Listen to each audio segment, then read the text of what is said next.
Hello, everyone. My name is Dr. Shahid, and today we are joined by Mr. Bert Ola. We met in Gothenburg a couple of months ago. He is a systems entrepreneur, and he is quite, over social media and also in real life in many countries around the world, including Pakistan. So he has been to Pakistan many times as well. Welcome, Bert Ola. How are Thank you you very doing? much. Thank you very much for welcoming me Yeah. to this. Yeah. It's great to be here. Thank you very much that you gave us time today.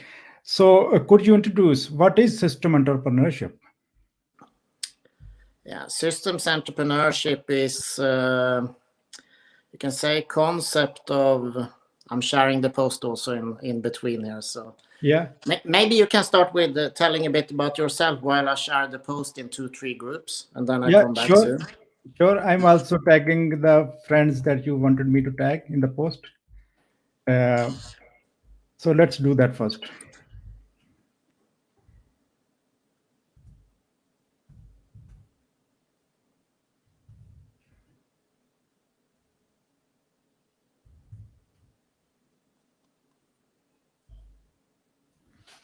Okay, great. I think I shared it in 1-2 groups. Yeah,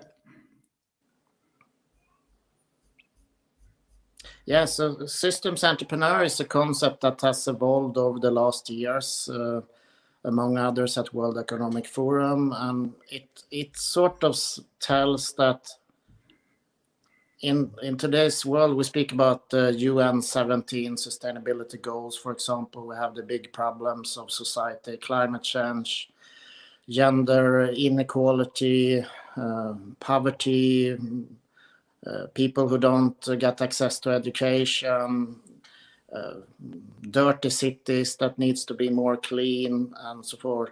And there's a lot of stakeholders in society, like the cities and municipalities and the business and the NGOs and the entrepreneurs, who are working towards solving this in new ways. And to really get the transformation forward, you need what we say systems entrepreneurs who do this connection in between. So that's what the system entrepreneurs do, is like listening in to how the politicians want to have society, how the business leaders want to have it, how the entrepreneurs are seeing it. And that's quite complex, and it's an emergent field. And not the least now with all the digital tools out, like now we are on StreamYard. Just 30 minutes back, I was on a new social media platform called Clubhouse, which is extremely interesting and dynamic. So it's like, how do you navigate this digital and physical world that is emerging at the same time and bringing different stakeholders together? So that is what the system entrepreneur is sort of doing, I would say. yes, very interesting. Before we actually go into the details of learning societies and social capital, can you briefly tell us what have you been doing in Pakistan? I know that you have many friends in Pakistan and you are kind of celebrity in Pakistan. So what's up? Well, I met a lot of amazing people there, and one of my best friends here we met on Facebook many years back, Rehan Alavala, and we became friends, and he has visited me a few times in Sweden, and Hmm. it's an amazing person, amazing heart, and want to do good for the world and for Pakistan, and like opening up the window. And then after several years, we met in San Francisco, I think 2015, first time. So he came there to meet me and some other people. And then he said constantly, come to Pakistan, I will invite you there, and it's great. And it was not really the time I wanted to go there, so it was more like a lot of other stuff happening. But then last year, 1 year and 1.5 year, in November 2019, there were a number of large tech events, Startup Pakistan, 0 to 21 Karachi, and Lift Pakistan, that happened within 10 days. So amazing entrepreneurs and people who want to make a difference. I was really amazed of all the great energy there. So he invited me, and he showed me and two other Swedish friends with me, Captain Future, Michael Cillian and May Wen in Stockholm. And there were maybe 20, 30 other people from Singapore and US and UK and others who were there as well. So I got a small glimpse of what Pakistan has to offer. And of course, this amazing talent with, I think, 230 million people or something. So at least I got a feeling how it is. And it was really nice, really interesting. Do you remember the cities you've been to in Pakistan? Yeah, I spent, it was, like I said, a short time. There were 3 big events we went to with Leaf Pakistan. I think had 20,000 entrepreneurs there, with, Okay. so you can just imagine all the handshakes and all the selfies and everything. So it was mind-boggling to experience. Yeah. And the startup Pakistan and 0 to 21 Karachi was also maybe 2,000 entrepreneurs at the same time. So we started in Karachi 3 days, and then we went to Islamabad, and then we went up to the mountain for some small tour close to Islamabad, and then we went straight through the country with this big new nice road from Islamabad to Lahore. And then I flew back through Dubai and Ham. So it was 10 intensive days. Yeah, I can imagine. And then you have also been working with Ahmed Jaffrey. Yes, if I collect. it was Yeah. the same. So when we came up to Islamabad, we stayed at his house, Rehan and me and Rehan's 2 sons and Michael. So we stayed there and spent 4 or 5 days there. So a lot of fantastic conversations with Amar, and he's a really amazing person with a lot of wisdom with his life. And you see, he has this holistic view from how you, and he has the passion for growing Pakistan from communities, from through the new with technologies, and but also very deep passion for the culture.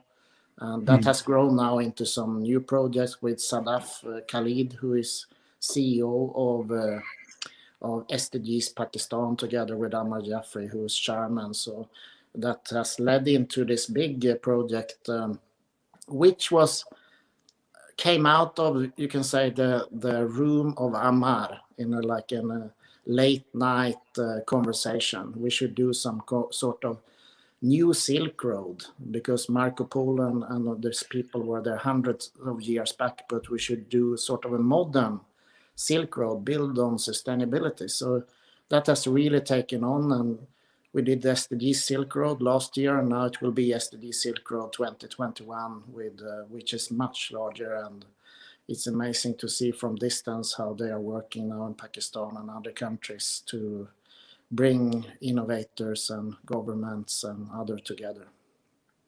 Perfect. Awesome. So now coming to learning societies. What is the concept of learning societies?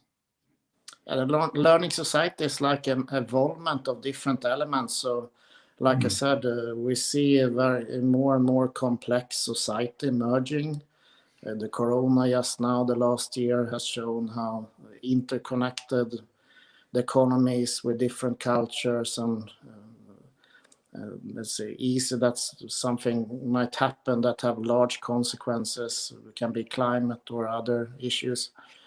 And also we have this digital connectedness that has emerged the last 15, 20 years, which make us more and more interconnected. So to cope with this quick changes, and more also not only adapt, but also to take the new opportunities that arise in between. And we see many platforms now, for example, in Corona times, when people suddenly, not only the early adopters who have been there many years in the digital space, like physical and digital, like we are doing now, but also like the rest of the world has been forced to go online. Either it's through education in the schools, or virtual events or conferences or something, because you haven't been allowed to travel as before. So that's So dealing with this chaos and this complexity, you need new concepts. So learning society is something that has emerged as a framework for that. And of course, it's an ongoing process. It's not like the perfect solution in any way, but it's one way to start to navigate these things. And there are 4 elements in the learning society. The first element is what you call the charter. A charter is sort of a new ways of looking at values. So the traditional way in economics is risk return and economic language, so to say. But then we have more the intangible resources like the people, the social capital, our relations and networks. And we have the individual experiences, knowledge that we call the human capital. And we have all the apps and structures that are emergent in between this, we call the structural capital, and other sort of capital that is expanded, these capitals. And all these together now are possible to measure better than it has been before. And I think also people start to realize in organizations that the people and the ideas and the new technologies are very important for innovation and business and like that. So that's one part of the learning society, see how we can start to measure in a new way the value creation. The other is the playground. That's the second component. That's often where the new arenas. We live in a knowledge economy with a lot of events. And when I mean events, it's not only conferences. We have small workshops or breakfast meetings and that in a digital world, it's not only to push out information and we have this and you have a calendar. It's also how do we interact with people? How do we get them engaged online? And how do we expand our way of bringing in new insights from other persons? And so playground is sort of taking these components into consideration, a new sort of design. The third element is what's called the journey or the process. It's basically what do you do after the events? So we have the events, which is sort of early stage, catalyzing and identifying these new resources, but also what do you do after the event and how do you keep the value creation process going? And the fourth element is the toolbox. So what type of tools do we need to enable this value creation process? So these 4 elements constitute the learning society framework. So like I said, the charter, which is a bit the value system, the playground, which is a bit about the events in the modern era, digital and physical, and way of communicating and integrating different social media platforms like Clubhouse now, for example, Facebook, Twitter, Snapchat, all of these, and how do you use the best qualities of the platforms and integrate them. The journey, the third element, which is the process, and the fourth is like the toolbox that is navigating this. So these components are the learning society.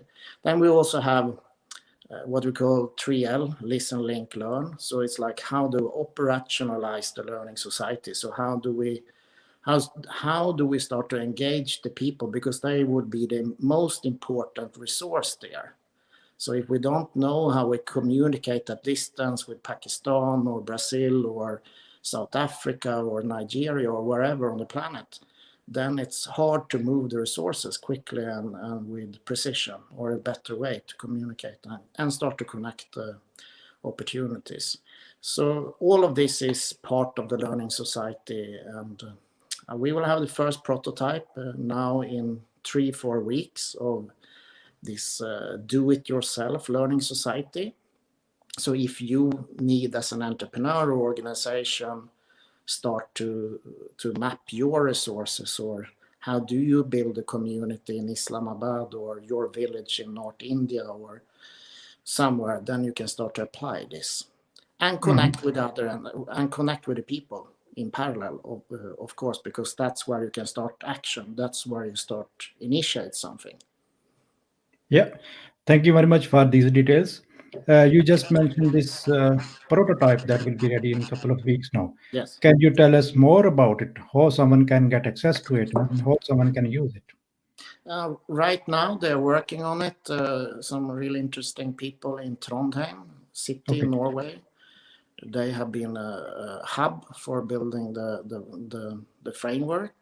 So there are a number of people now working on the prototype. It will be first prototype, so let's see to what extent, how detailed it will be. It will be, I would say, we invite entrepreneurs in AI or new value measurement system or like that to would like to be part of next step, because this is like a holistic idea, but within this there's a lot of opportunities for an entrepreneur to be part in building each part of it. So I think we'll be ready around 15th of February, and see how far we have come there. But at least we will be able to showcase a first prototype.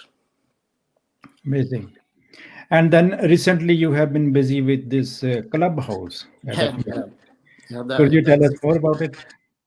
A Clubhouse is, I'm sort of absorbing it because it has been quite mind-boggling. It's like I joined the platform, I signed in my account. It's a prototype, so you need to get an invitation, or you can sign up, but then you don't know when you become part of it. A lot of people want to be part now. I think there's 1.5 million people or something. So I think they expand the platform as quickly as they can right now. But I really recommend you should sign in and wait, because it's a new type of platform. So you can say it's sort of radio podcasting plus connecting. So it's like you can see yourself going into radio, but you see the people in social media at the same time. And it's very easy to go into other sort of, if you're in science or in music or in startups or in innovation, it's so easy to be there and to go from one club or one, you can say, you can start clubs within Clubhouse as the main platform, and very easily you can be part of the conversation and go in, and it is listen. The sense is listening in there. You hear what they say, you see, but it's not like Twitter or Facebook or Instagram. It's not visual, it's listening. So you build, I think, a bit more deeper bonds between people. So you hear now already people have started to make business, and projects emerge, I think, much quicker than, for example, on Facebook. Facebook is fantastic, I think, in their way, but it seems, as far as I can see now, that this it triggers the connections a bit more. So I think, but there will probably come other platforms in the coming months and years, of course, because the other big social media platforms will not sit still. Obviously, they see this happening as well. But let's see. It started in March last year, and first they invited the Silicon Valley people and some superstars there, so they are already on board now. And now they're starting to expand it out to the wider world, so to say. I would like to hear more about this model of yours that you mentioned, 3L: listen, link, and learn. Yeah. How have you seen it happening in real life? On the platform, yeah, well, Yeah. generally, I can recommend one very good TED talk on this, one of my favorite on the topic.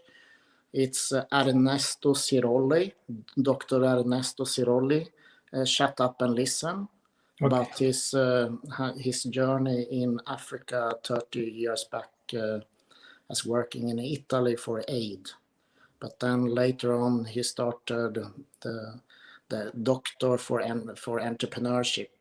He's in San Diego right now, I think. I don't know, Sirolli Institute, it's called. But basically, it's instead of telling people what to do, you get more engagement if you listen to people, build relation in that way, and then start to match resources. So the better you get to know the people you're working on and their real needs, the better you can connect the resources. That's the linking part. So it's like a constant listening into the process. And with this digital era now evolving with different platforms, I think it's even more important to listen at distance. So what are the signals out there on the other side? And that's hard. Most of the platforms I see in Corona times, I took really the time now to see when traditional science parks in Sweden and others started to make events. It's very much what we say push platforms. You have a communication channel and you set up a nice studio. You have a perfect speakers, everything is perfect and the sound is perfect. But you concentrate on getting the studio correct, and then you hope the message will go out and hopefully it will hit the right target. But here it's opposite. It's like starting first from the consumer or the people you want to work with and see what they are and then pull them into what you do. And that's another approach. So it's more to go from that you are communicating out to you are listening in. And that provides a bit more dynamic, and then you become better to be a servant for the business or something. So you can really build the relations and be a provider for them. So that's sort of the listening. And if you want to go deeper, you can, for example, look into Otto Scharmer, Theory U, the 4 ways of listening. Mhm. It's a framework that you can start to practice listening at different levels, for the 4 levels of listening with Otto Scharmer.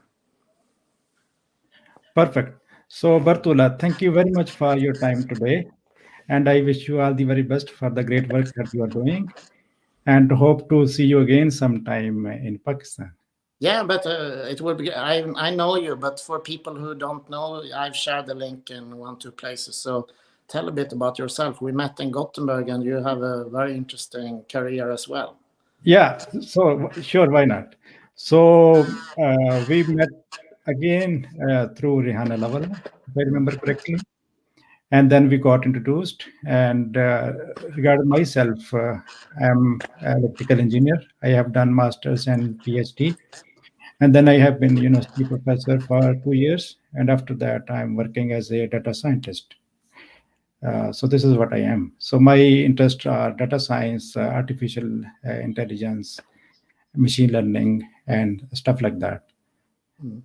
But now And you sit there in the cluster in Lindholmen. They do Volvo, I think, and you have yeah, some very interesting initiatives, startups working on in health and medicine and like that. So, and you have a role towards Pakistan also, as I understand it. So, how do you see your role? I would say you are a system entrepreneur because you are helping out in Pakistan and you meet brilliant people and businesses in Gothenburg. So, how do you see your role? my one of the roles that I'm trying to play here is that what are the great things that I'm learning from here. I'm trying to convey those to people in Pakistan, especially this sustainable development kind of thinking. And then we talk about this electrification campaign that you mentioned, Volvo, that is having in Lindholm and other areas, that you want to electrify your vehicles. And I have been talking to people in Pakistan. Ahmed Jaffrey, he is running actually a series of webinars where he's inviting experts from all over the world, where they will be talking about these sustainable development goals that we want to achieve, of course, all over the world, but especially in Pakistan, because that is our focus right now. So that is kind of my primary role that I'm trying to play. And then I'm also trying to teach a few things to people in Pakistan in relation to data science and artificial intelligence. And then also, I think we discussed last time when we met in Gothenburg that we have this platform. Uh, Primarily, it is a website and a YouTube channel where we are creating content for influencing people for making better career choices for future, whether they are going for education, job, or entrepreneurship. So we are trying to bring state of the art content for them so that they get fresh information, the latest information, and then they can make better decisions. So this is what we have been doing for quite some time now. Yeah, great. And you will be part of the SDD Silk Road, I hope, in the coming weeks Yeah, here. So, I have received the invitation. It's going to be in March, right? yes, it has already started a bit, but it's like many of the others. This is the journey. It's where you build the relations, you build the knowledge exchange, and the opportunities emerge there. So the celebration will be, I think, the 23rd of March, but it's like an emergent process. Yeah, it is. Okay. So Yeah, pleasure talking to you, but that was great. So thank you very much for making the interview, and it's great to be connected with you and Pakistan and the world, and together yeah, we can build something great. definitely. Thank you very much again, and have a nice evening. Thank you. Bye. Happy Sunday. Bye.